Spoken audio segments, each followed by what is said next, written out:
So we're continuing chapter 2 today. We'll talk about T accounts and trial balance, which is the next step after recording the journal entries. So let's go back to the journals we did in the previous video. And then from those journal entries, we're going to post the amounts in T accounts.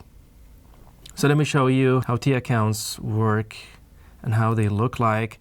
So here are the transactions. We started with debiting cash and crediting common stock, and then debit equipment and credit cash, and all these journals. And then over here on the right side, I will create all the T accounts. Okay.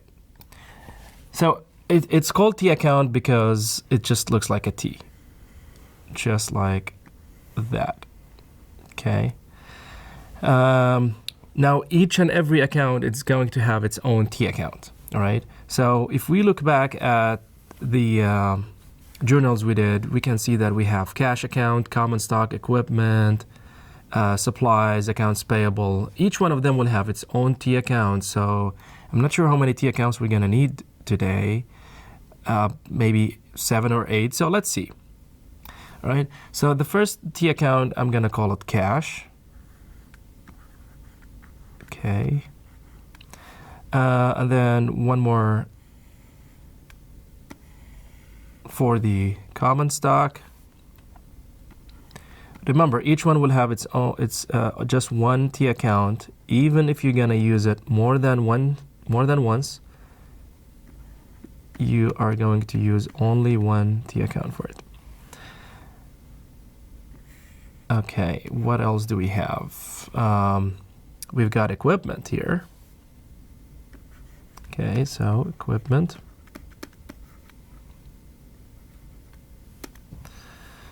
And then we've got supplies. So one more for supplies. And then we've got accounts payable here. Just make sure that you do not repeat the same account twice. Just one T account for each account. Okay, we've got cash here, but we already have cash, so skip that. Service revenue or sales revenue, we don't have that yet, so service revenue. And then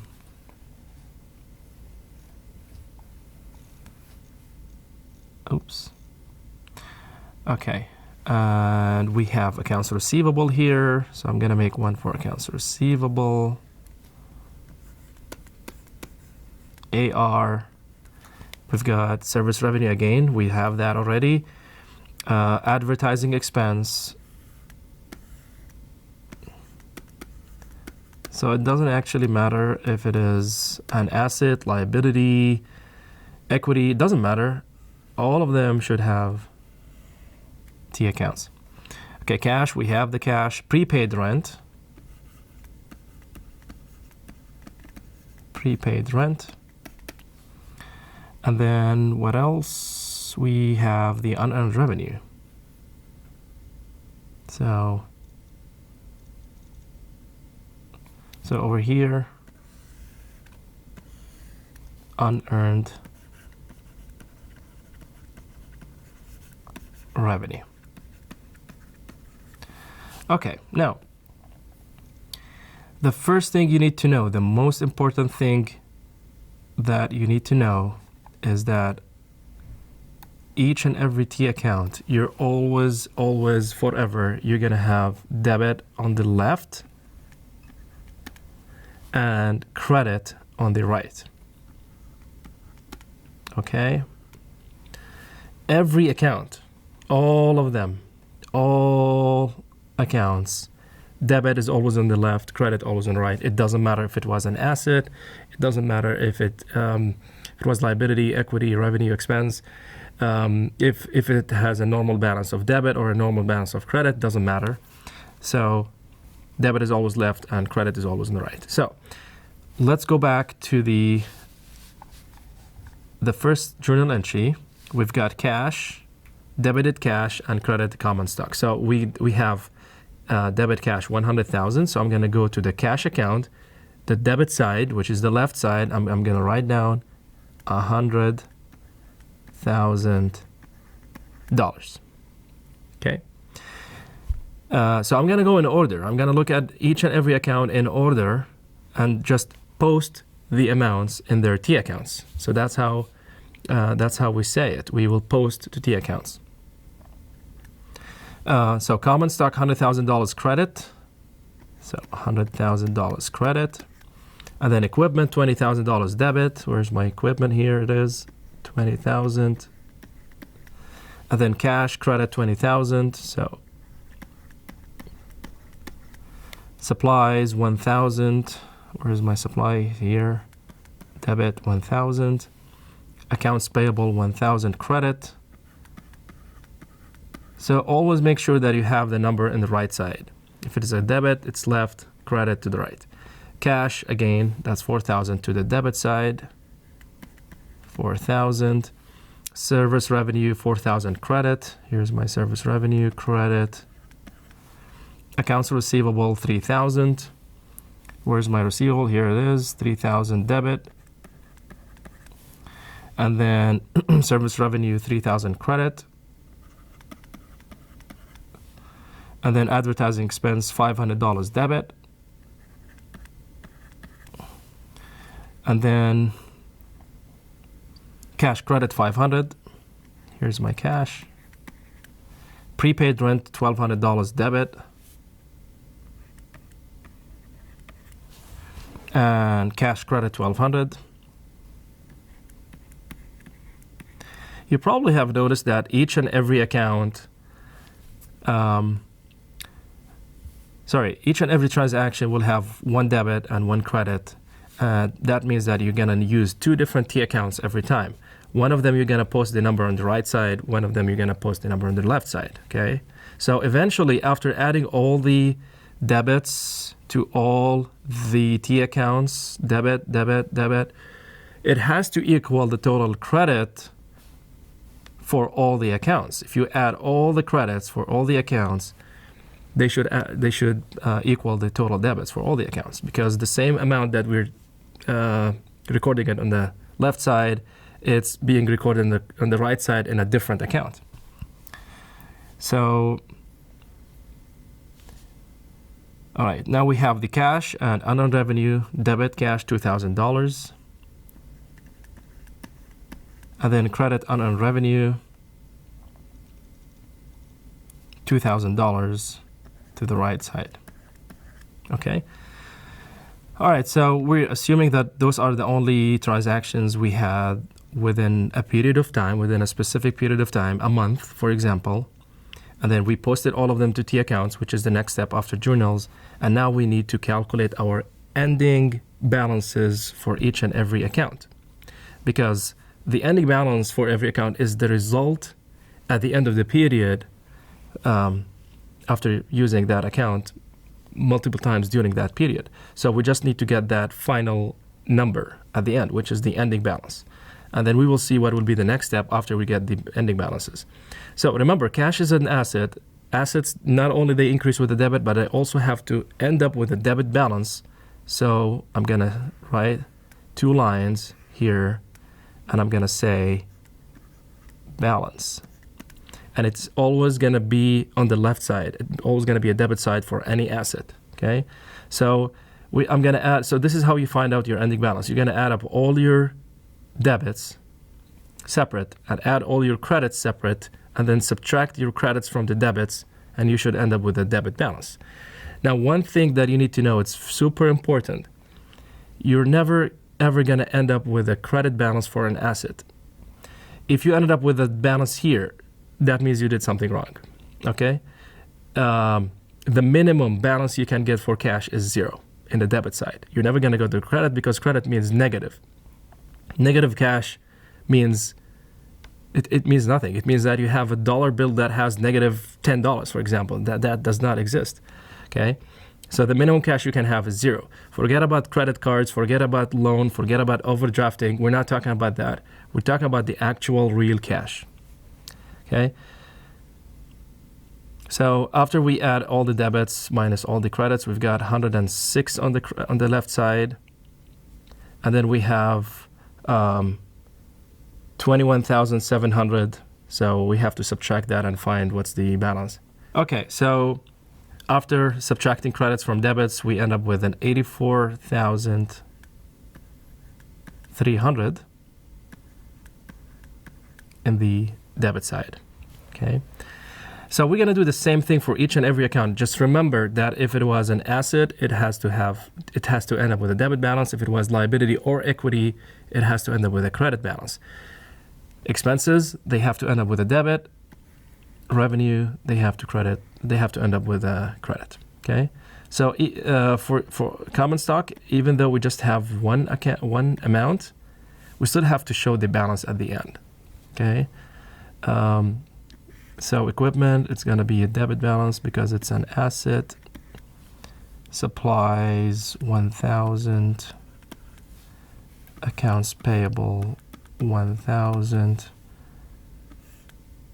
Service revenue, 7,000 after adding 4,000 plus 3. Accounts receivable, debit balance. Remember, it's an asset, so it has to end up with a debit balance. Advertising expense, $500. Prepaid rent, this is an asset.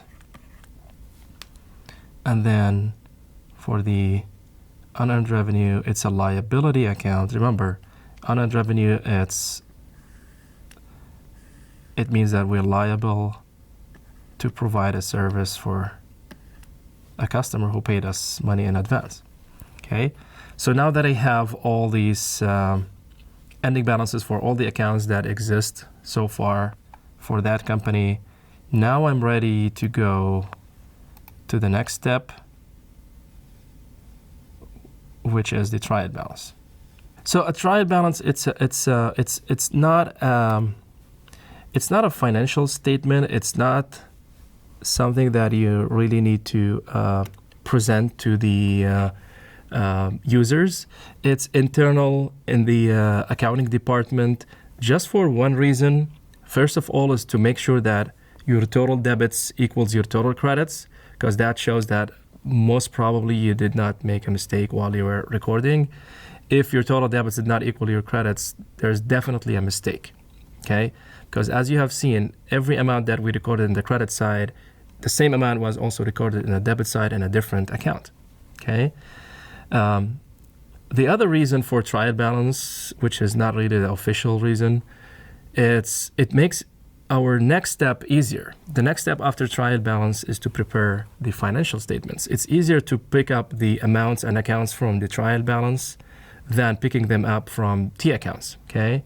So once you have your trial balance, you just need that tool to prepare your financial statements without really needing to look anywhere else. So trial balance, I'm just gonna make it simple here. I'm just gonna write only trial balance. Company, usually you're gonna say company so-and-so and the date and all that, which I will show you later on. And by the way, that trial balance, because we still have to talk about adjustments in our next videos for in chapter 3, so that trial balance is actually called the unadjusted trial balance, and you will know the reason in the next video. Okay, so debit, credit, and then I'm gonna line up all the accounts here. So what accounts do we have? We have cash, we have common stock. We're just gonna start using abbreviations. Equipment, supplies, accounts payable, service revenue, accounts receivable, advertising expense, prepaid rent. Now, usually we have to start with asset accounts first, and then liabilities, and then equity, and then revenue, and then expense. But for now, I'm just skipping that. I'm skipping having them in that order. But just keep that in mind, that they have to be in order. Assets, then liabilities, then equity, then revenue, then expenses. Okay, so cash, we ended up with a debit balance of 84,300. So under the debit, just make sure it goes under debit, 84,300. A very common mistake that I see all the time from students, they think that they have to fill up debit and credit for each and every account. Now remember, you only have to use either the debit or the credit for each and every account. You're gonna have one balance for each account, either in the debit side or the credit side. It depends if it's an asset, liability, or equity. You know, cash is an asset, so it has to end up with a debit balance, okay? It's not gonna be the total debits and total credits. No, it's debit balance minus the credit for the cash account, and then 84,300 is just the result after subtracting credits from debits, okay? Do not show credits and debits, just this sum from subtracting credit from debit. So 84,300. And then common stock, we have a credit balance of 100,000. Equipment, 20,000. Supplies, that's 1,000. Accounts payable, 1,000. Service revenue, 7,000 in the credit side. Be careful. 3,000 in the debit side for accounts receivable. Advertising is 500 in the debit side. Prepaid rent is $1,200 in debit side. Okay, so now we have to add up all the debits and the credits and find out if they are equal. Okay. Okay, so after adding up all the debits and all the credits, I got 110,000 in the debit side, and I got only 108,000 in the credit side. Now, definitely there's something wrong. So how do I try to figure that out? First of all, the first step, if you came up to a point where they did not balance immediately, you're gonna try to check what you did wrong. So the first step is to go back and check that I got the balance from each and every account that I have here in the T accounts. And make sure that first of all, that I got the right amount. Okay, like 84,300, 84,300, so the amount is correct. The other thing is to make sure that I have it in the right side. So if it's a debit balance, I have to make sure that it's under the debit, just like here. So I'm gonna do that for each and every account. Okay, the third thing that you wanna make sure that you did not forget any account, okay? So after looking at each account, I end up having the correct amounts for each one of them. They are all in the right place, but it looks like I forgot one account, which is the unearned revenue here. Okay, so I'm gonna erase very quick the total and the lines because I have to squeeze one more account. Okay. All right, so unearned revenue.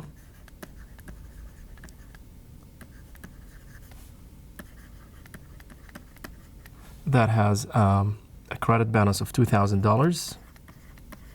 And now I think when I add them, most probably I'm gonna get them right this time. Now, there's something very important that you need to know. It doesn't actually mean that if you got your total debits equaling your total credits, that you 100% did not make a mistake. I mean, it's a good sign that that most probably you did not make a mistake, but you might have recorded a wrong amount in both the debit side and the credit side. Well, you will still get your total debits equaling your total credits, because the same wrong amount that you did in the debit side, it was also in the credit side. So be careful. The trial balance will help you to figure out mistakes if you only forgot to mention, to note a number in one side and not on the other side. Okay, or if you forgot to record an amount for any of the accounts, but not when you do the same wrong amount in both the debit side and the credit side. Okay, so we're done with the trial balance. Our total credits equaling total credits, total debits equal total credits, which is 110,000. And then in the next video, we will talk about we will start chapter 3 and talk about adjusting entries. There's just one more thing that you need to know in this chapter, which is how to prepare financial statements. I did not cover that in this video, but it's covered in the first video for chapter 4. So go ahead and take a look at that to learn how to prepare financial statements.